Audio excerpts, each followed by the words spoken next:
Hello friends, welcome back to my channel. If you're new here, my name is Anna. I am a homeschool mom to 4 children. On this channel, you're gonna see all the homemaking content, homeschooling content, days in the lives, grocery hauls. I'm always looking for ways to help encourage you as a homemaker, a homeschooler, and as a woman of God. So I hope that you will go ahead and give this video a thumbs up and subscribe to my channel if you haven't already. It's a free way that you can help support me and it is so appreciated. Now today, I wanna share with you guys our hits and misses for the 2022-2023 school year, kind of the things that worked for us, the things that didn't work for us. I'm not gonna tell you everything, but I just picked my top 3 and we're just gonna focus on those today. Please comment below and let me know some of your wins for this school year. I would love to hear those so I can help celebrate with you. And also, I wanted to let you guys know that I'm not knocking any of these curriculums that I've named a miss, okay? Because I truly believe that there's no curriculum out there that is like a bad curriculum.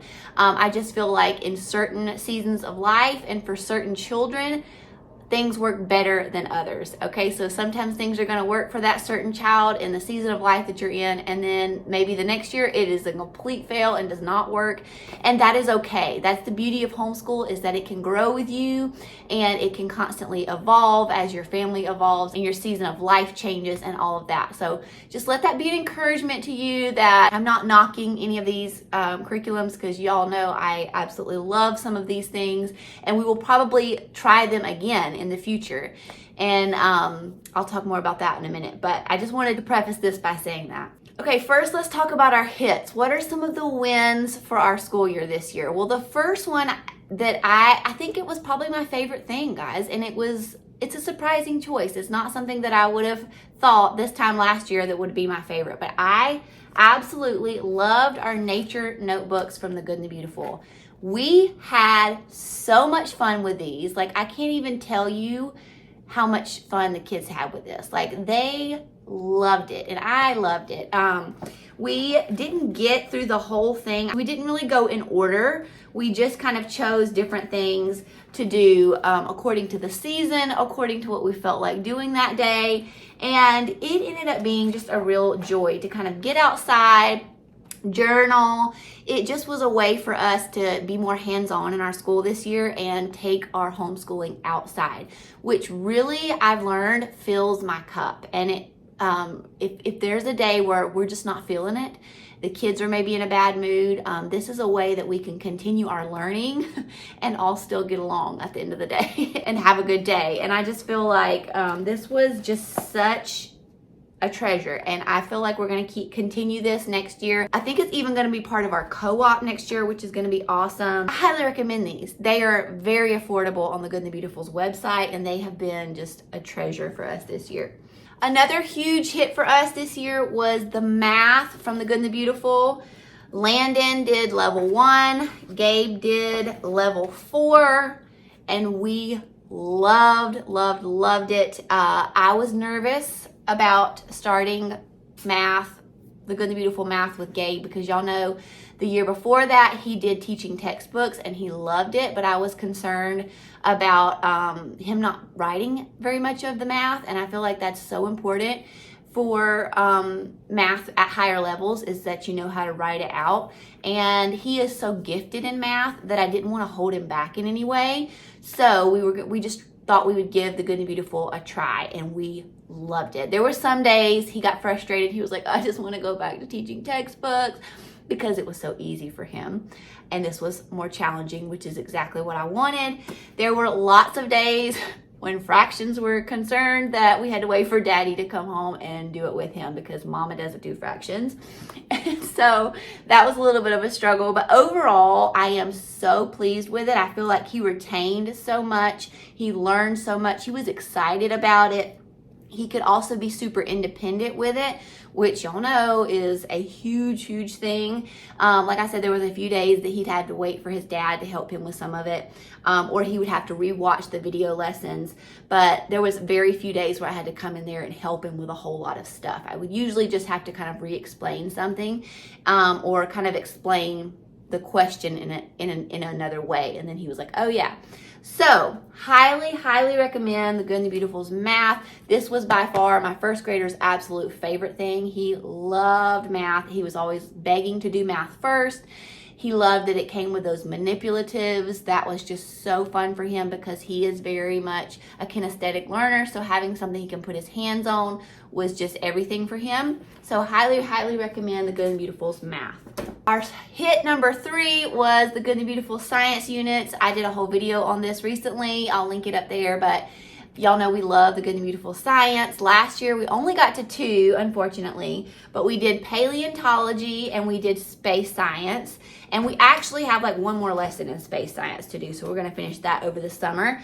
But we love the paleontology unit. Honestly though, I wish I would have been able to do that when they were a little bit younger because they've a little bit outgrown the dinosaur phase. It wasn't quite as interesting to them as it would have been probably 2 years ago. But they did still really enjoy it. And the cool thing about it is it was less about dinosaurs and more about paleontology. So it really talked a lot about excavation and fossils and how they discovered all the dinosaurs and things like that, which was really interesting. And that was some things that my kids did not already know about dinosaurs. And so that was really interesting. And they enjoyed this unit. It was a fun one for us to do. And then space science, oh my goodness. After mammals, this has been our favorite one. It is so well done. The experiments in it are so neat and fun. They just have a lot of different things in here that make it unique, I feel like. And the reading is not too much. I didn't feel like it was too long. I didn't feel like I lost their attention. And it was good for a broad range of ages.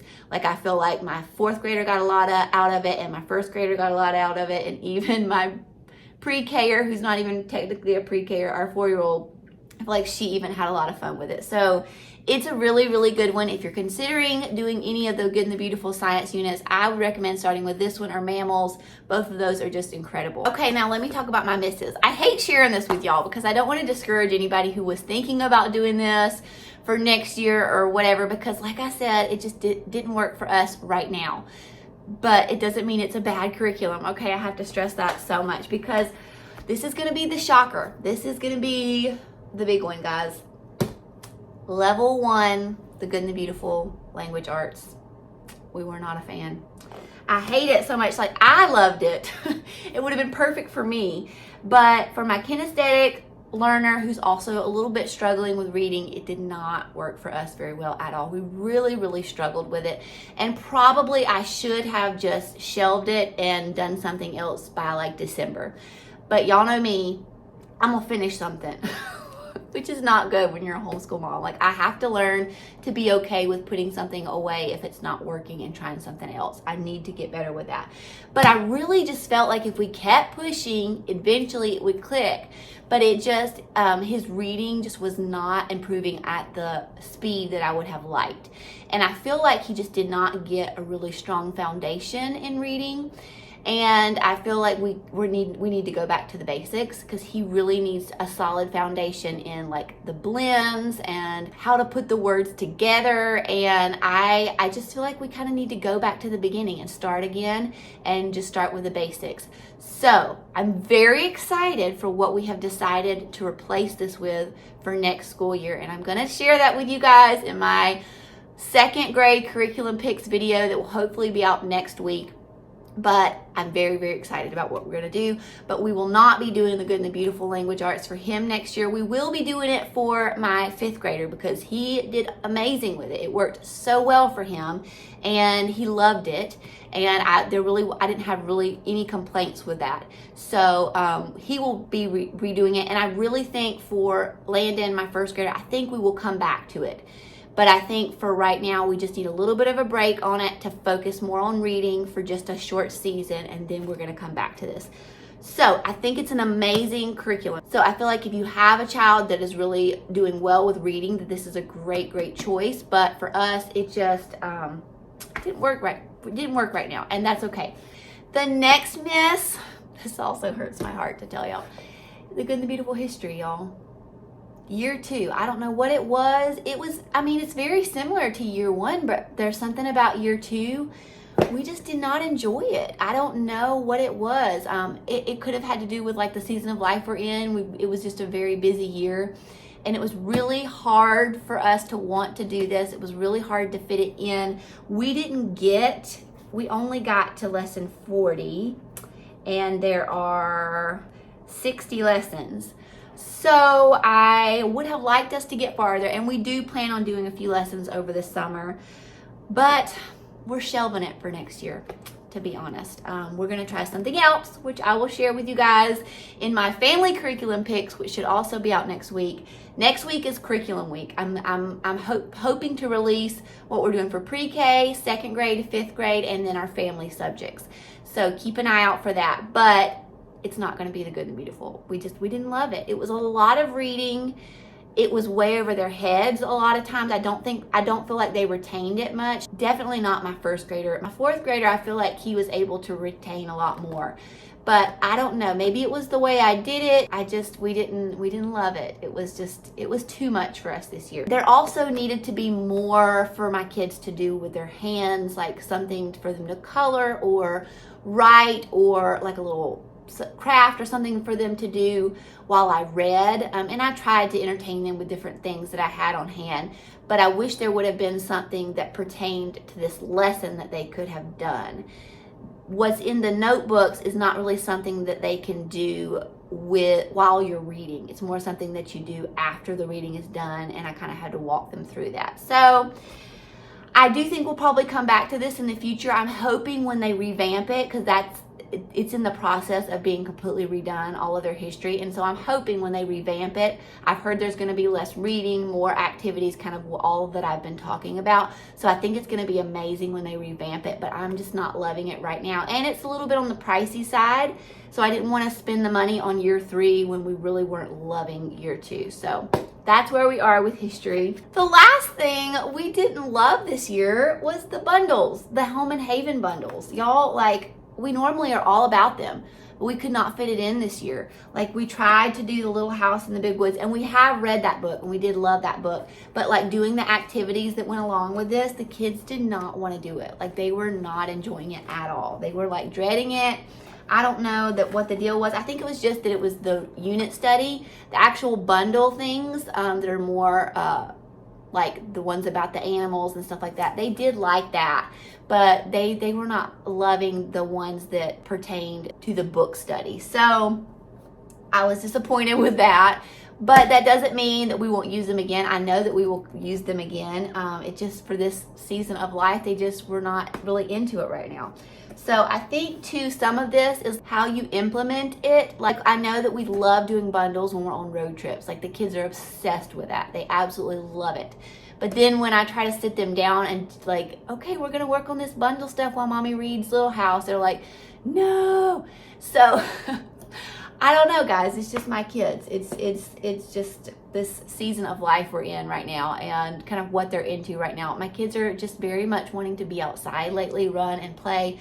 So next year is going to be a lot different. We're going to do some things differently because we're moving into just a little bit different phase of life now, which is beautiful and awesome, and we're excited about it. So I hope that video was helpful. Those are our hits and misses for the 2022-2023 school year. Thanks for joining me for this video. Be sure that you give it a thumbs up before you leave and subscribe to my channel, and I'll see you guys next time. Bye.